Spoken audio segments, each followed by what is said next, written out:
হ্যাঁ, আমরা মোটামুটি টান পাচ্ছি। অ্যাডভোকেট দীপেন দেওয়ান মহোদয়, 299 আসনের মাননীয় এমপি মহোদয় সর্বক্ষণিক ওনার একটা টিম বাগাইচুরিতে জেলা বিএনপির সহ কৃষি বিষয়ক সম্পাদক জনাব সেলিম বাহারির মাধ্যমে একটা স্বেচ্ছাসেবক টিম চালু আছে। অলরেডি ওনারা প্রত্যেকটা পৌরসভার 9টি ওয়ার্ড সহ ইউনিয়নের বিভিন্ন বন্যা প্লাবিত গ্রামগুলোতে যে বাড়িতে গিয়ে শুকনা খেসুরি এবং আপনাদের বাড়িঘরের কি অবস্থা, এখন কি অবস্থায় আছে চাচি বাড়িঘর?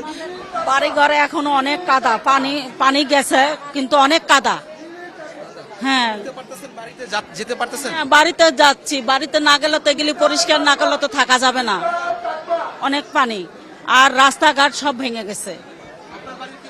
আমার বাড়িতে 1 কোমর পানি হয়েছে, এখন আস্তে আস্তে নামতেছে পানি, অনেক পানি। তারপরে জিনিসপাতিও নষ্ট হয়েছে, রাখছি খাটের উপরে 2টা করে ইট দিয়ে, এখন ওগুলো তলায় গেছে। আপনাদের বাড়ির কি অবস্থা বলেন?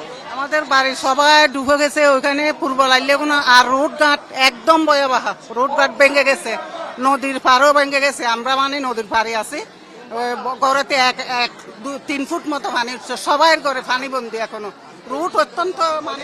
আমাদের বন্যা পরিস্থিতি অনেক মানে খারাপ, এলাকার মধ্যে পানি ঘর বাড়ি সব মানে ডুবো তলায় নিয়ে গেছে। এখন মানে আমরা এই কিছুটা পানি মানে এখন কমছে। এখন আমাদের মন্ত্রী আসছে, মন্ত্রী এসে এখানে প্রাণ বিতরণ করতেছে। প্রাণ বিতরণ করা আমাদের খুব মানে আনন্দিত লাগতেছে। আমার মন্ত্রী আসছে, বাবু অ্যাডভোকেট দীপন দেওয়ানের